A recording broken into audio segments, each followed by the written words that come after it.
दोस्तों, CBI classes में आप सभी लोगों का स्वागत है। दोस्तों, आप एग्ज़ाम में अधिक से अधिक नंबर ला पाओ, इसलिए मैंने 500 ऑब्जेक्टिव क्वेश्चन का सीरीज़ लाया है।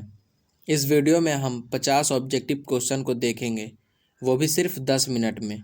वीडियो पूरा देखने के बाद आपको भी अंदाज़ा हो जाएगा कि आपकी तैयारी कैसी है, तो इस वीडियो को आखिर तक ज़रूर देखना। पहला क्वेश्चन है इसमें, किस दर्पण की फोकस दूरी ऋणात्मक होती है? ऑप्शन ए है समतल दर्पण, ऑप्शन बी है अवतल दर्पण, ऑप्शन सी है उत्तल दर्पण, ऑप्शन डी है इनमें से कोई नहीं। जो अवतल दर्पण होता है उसकी फोकस दूरी ऋणात्मक होती है, तो पहला क्वेश्चन का आंसर हो जाएगा ऑप्शन नंबर बी सही।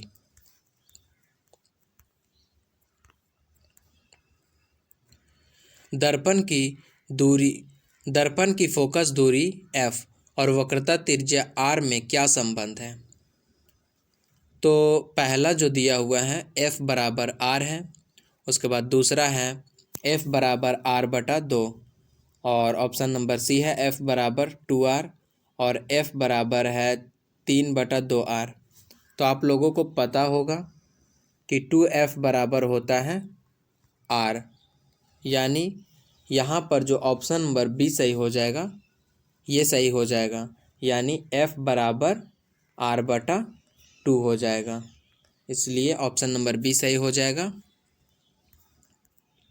सामान्य दृष्टि के लिए अस्पष्ट दृष्टि की न्यूनतम दूरी है, तो न्यूनतम दूरी होती है वो 25 सेंटीमीटर होती है, ऑप्शन नंबर बी सही हो जाएगा।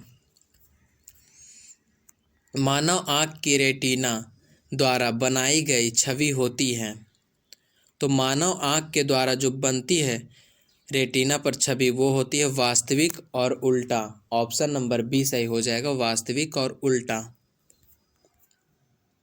श्वेत प्रकाश का कौन सा रंग किसी प्रिज्म से गुजरने के पश्चात सबसे कम झुकता है?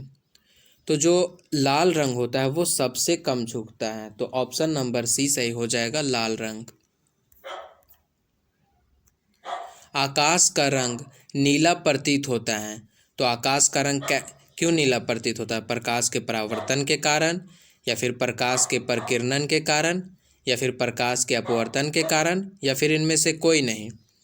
तो आकाश का रंग जो नीला प्रतीत होता है वो प्रकाश के प्रकीर्णन के कारण होता है, ऑप्शन नंबर बी सही हो जाएगा। किस दर्पण से वस्तु का प्रतिबिंब बड़ा बनता है? समतल दर्पण से, अवतल दर्पण से, उत्तल दर्पण से, या इनमें से कोई नहीं। तो अवतल दर्पण से जो होता है वो वस्तु का प्रतिबिंब बड़ा बनता है, ऑप्शन नंबर सी सही हो जाएगा। कौन सा लेंस निकट दृष्टि दोष को ठीक करने के लिए उपयोग किया जाता है? तो यहाँ पे जो अवतल लेंस है वो सही हो जाएगा। निकट दृष्टि दोष के लिए कौन सा लेंस उपयोग होता है? अवतल लेंस होता है। कौन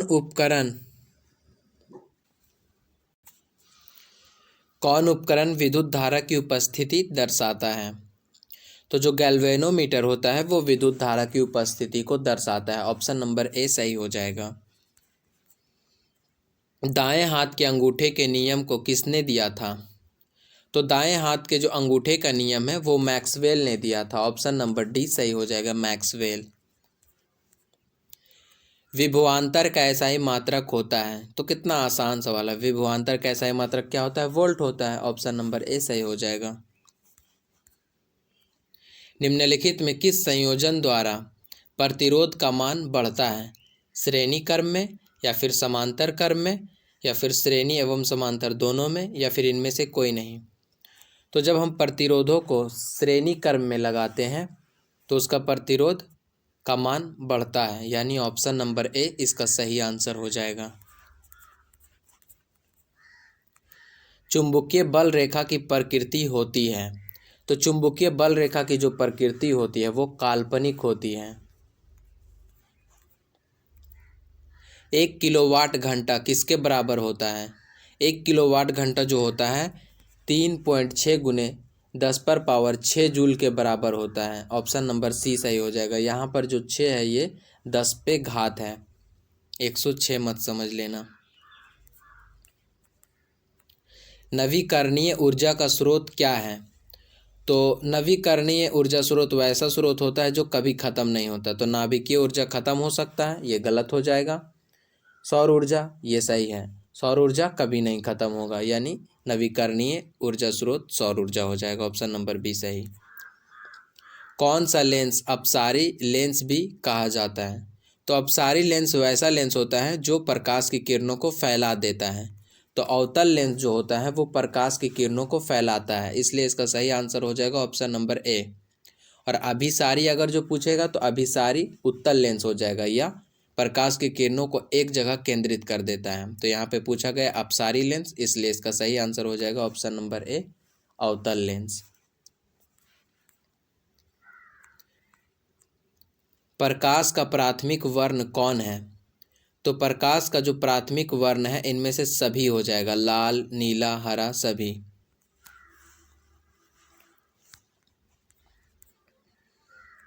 निम्नलिखित में से कौन नेत्र का रंगीन भाग होता है?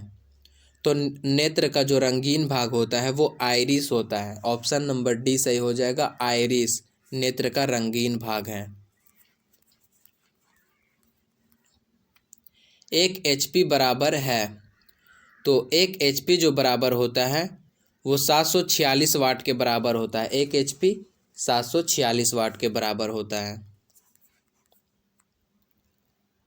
विशालक शीशा यानी मैग्नीफाइंग शीशा ग्लास होता है। मैग्नीफाइंग ग्लास जो होता है वो अवतल लेंस होता है। मैग्नीफाइंग ग्लास जो होता है वो क्या होता है? अवतल लेंस होता है। ऑप्शन नंबर ए सही हो जाएगा। जब किसी चालक तार से विद्युत धारा प्रवाहित होती है तो गतिशील कण है। तो जब किसी चालक से जब विद्युत धारा प्रवाहित होता है तो उसमें गतिशील जो कण होता है वो इलेक्ट्रॉन होता है। ऑप्शन नंबर डी सही हो जाएगा, इलेक्ट्रॉन। एम्पियर घंटा मात्रक है, शक्ति का है, आवेश का है, ऊर्जा का है, या फिर इनमें से कोई नहीं? तो एम्पियर घंटा जो मात्रक है वो आवेश का मात्रक है। एम्पियर घंटा किसका मात्रक है? आवेश का मात्रक है। निम्नलिखित में कौन सा मात्रक वाट के बराबर होता है? तो इसका जो सही आंसर हो जाएगा ऑप्शन नंबर ए हो जाएगा, जूल पर सेकेंड। वाट का मात्रक जूल पर सेकेंड है। निम्नलिखित में कौन सा मात्रक वाट के बराबर है? तो इसका भी सही वही हो जाएगा, जूल पर सेकेंड। विद्युत धारा का मात्रक है, तो विद्युत धारा का जो मात्रक है वो एम्पियर है। ऑप्शन नंबर ए सही हो जाएगा, विद्युत धारा का मात्रक एम्पियर है। ग्लोबल वार्मिंग के लिए उत्तरदायी गैस है, तो ग्लोबल वार्मिंग के लिए जो उत्तरदायी गैस है वो ऑप्शन नंबर सी हो जाएगा, CO2। CO2 ग्लोबल वार्मिंग के लिए उत्तरदायी गैस है। शरीर में भोजन का पचना किस प्रकार की अभिक्रिया है? उपचयन है, संयोजन है, विस्थापन है, या फिर अपचयन है? तो शरीर में जो भोजन पचता है वो किस प्रकार की अभिक्रिया से पचता है? उपचयन से। कली चूना पर जब जल डाला जाता है तब अभिक्रिया होती है। ऊष्माक्षेपी, ऊष्माशोषी, विस्फोटक, या फिर इनमें से कोई नहीं? तो कली चूना पर जब जल डाला जाता है तो ऊष्माक्षेपी अभिक्रिया होती है। ऑप्शन नंबर ए सही हो जाएगा। निम्नलिखित में कौन सबसे अधिक अभिक्रियाशील है? तो सबसे अधिक क्रियाशील ये ऑप्शन के हिसाब से CU हो जाएगा सबसे अधिक क्रियाशील। चूना जल का रासायनिक सूत्र है, तो चूना जल का जो रासायनिक सूत्र होता है CaOH पर सफिक्स 2 हो जाएगा। ऑप्शन नंबर डी सही हो जाएगा, CaOH पे सफिक्स 2।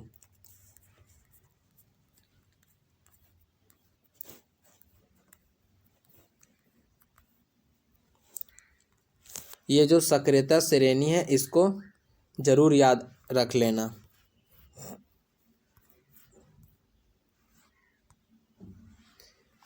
ये जो सक्रियता श्रेणी है इसको जरूर याद रख लेना। ये जो सबसे ऊपर वाला पदार्थ है जैसे पोटेशियम, उसके बाद है जो सोडियम, यानी सबसे ज़्यादा अभिक्रियाशील है वो पोटेशियम है, उसके बाद सोडियम है, उसके बाद कैल्शियम है, उसके बाद मैग्नीशियम है। इसको अच्छा से याद कर लेना एक लाइन से, ताकि इससे बहुत क्वेश्चन पूछा जाता है, इसलिए इसे ज़रूर याद रख लेना।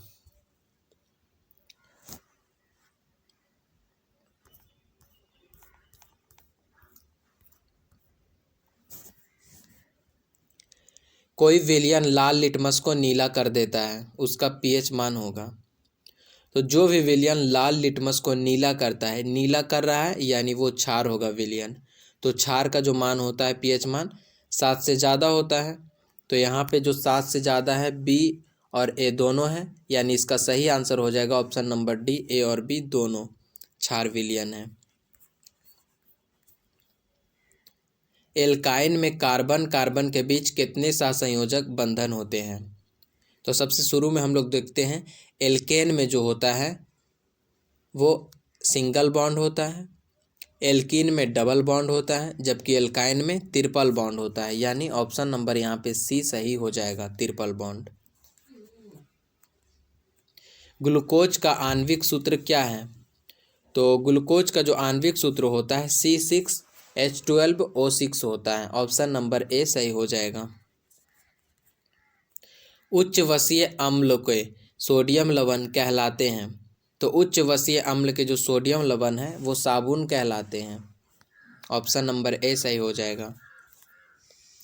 बॉन्ड CHO अभिक्रियाशील मूलक को कहते हैं। तो बॉन्ड CHO अभिक्रियाशील मूलक जो होता है उसे एल्डिहाइड कहते हैं, ऑप्शन नंबर ए सही हो जाएगा। सिलिकॉन क्या है? सिलिकॉन धातु है, अधातु है या फिर उपधातु है या फिर इनमें से कोई नहीं। तो सिलिकॉन जो है वो उपधातु है। निम्नलिखित में कौन विद्युत धनात्मक तत्व है? कार्बन है, क्लोरीन है या फिर सोडियम है या फिर फास्फोरस है?